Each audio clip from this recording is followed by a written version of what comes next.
कल जो पोकरण विधानसभा के अंदर कृत्य हुआ है, एक नंदी को मारकर काट कर खाने का, क्या कहेंगे उसको?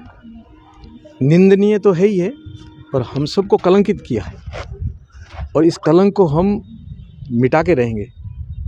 और जितनी गहरी जड़ें इन्होंने जमा रखी है ना, वो सारी जड़ें खोल के ना करके फिर ही दम लेंगे लोग, क्योंकि ये प्रतापरी वही है, पहले संत है फिर जनप्रतिनिधि है। संत के नाते मेरे धर्म पर, मेरी आस्था पर यदि इस प्रकार से होगा तो मैं कभी भी सहन नहीं करूँगा।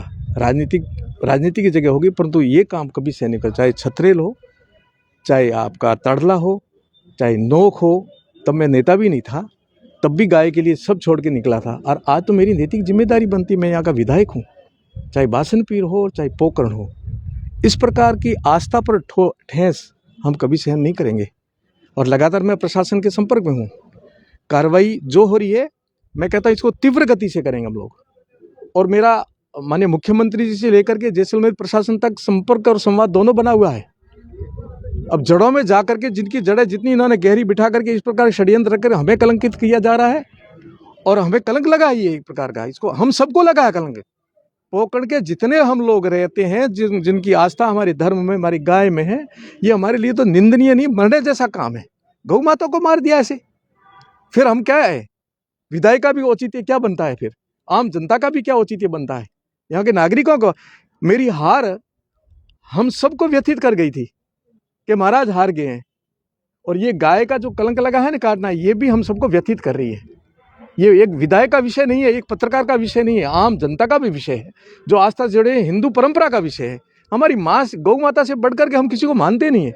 हमारे देवी देवता भी गौ माता से ज़्यादा अपने को पूजनीय नहीं मानते हैं, और उसका इस प्रकार से हो जाएगा। और ये जो विधायक और माननीय मुख्यमंत्री जी हमारे ऊपर से नीचे तक सब गौ प्रेमी लोग बैठे हैं, और ये लोग ऐसे कृत्य कर देंगे, मैं कभी सहन नहीं करूंगा।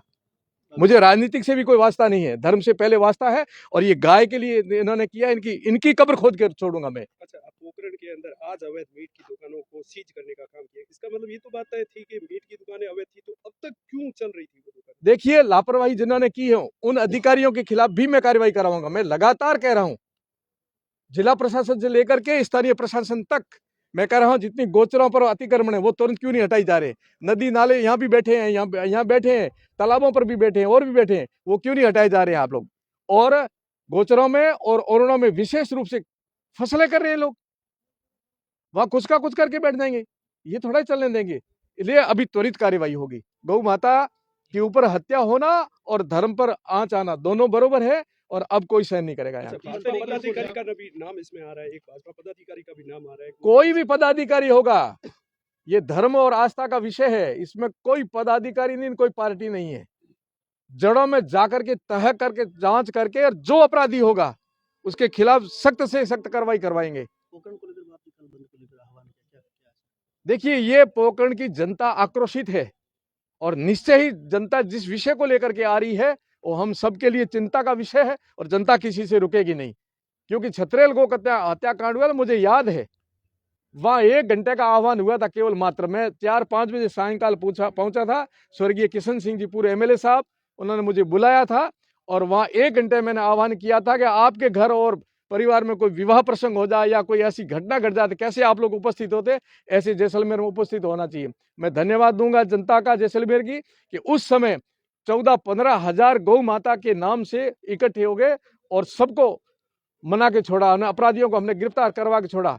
और ऐसा का ऐसा, ये आह्वान का विषय भी नहीं है, परंतु जनता रुकेगी नहीं। कल क्या क्या जो विशेष रणनीति तैयार की जा रही है, क्योंकि विशेष बैठक का आयोजन हो रहा है और सारे जो पदाधिकारी यहाँ पर हैं? नहीं, रणनीति का कोई विषय नहीं है।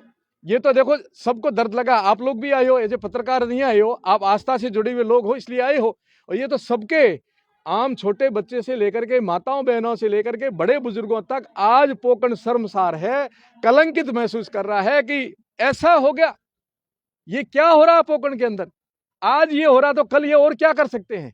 और ये कब से कर रहे हैं, और ऐसे करते गए तो कलंक और ये दोष हम सब पर लगता है, क्योंकि ये हमारा कार्यकाल है, आपका युग है। अपने देखते हुए यदि ऐसा होता है तो ये दोष सब पर लगता है। पोकरण के विधानसभा क्षेत्र के वासियों को आप क्या संदेश देंगे इस मामले को? देखिए, पोकरण के वासी सजग और सतर्क हैं, और कभी भी सहन नहीं करेंगे। जब भी आस्था पर चोट पहुंचती है तो पोकरण और पश्चिमी राजस्थान ये कभी सहन नहीं किया है। ठीक इस प्रकार से हम सबको तय रहना है। अच्छा, जिला प्रशासन की देखा जाए तो वो पोखरण की तरफ कहीं पर भी कोई कार्य नहीं किया जा रहा है। पूर्व में भी ये जो अधिकारी थे उन्होंने जांच करके जैसलमेर रोड पर एक जमीन को पूरा फाइल तैयार करके कलेक्टर को दे दी थी कि पूरी करीब 47 बीघा पर अतिक्रमण है, जिसमें 23 बीघा पे वो लोग बैठे हैं। शीघ्र ही कार्रवाई होगी। जिन अधिकारियों, चाहे बड़े हो चाहे छोटे हो, लगातार कहने के बाद जनता की भावना के अनुरूप काम नहीं करे, उनके विरुद्ध को उनकी कार्रवाई होगी।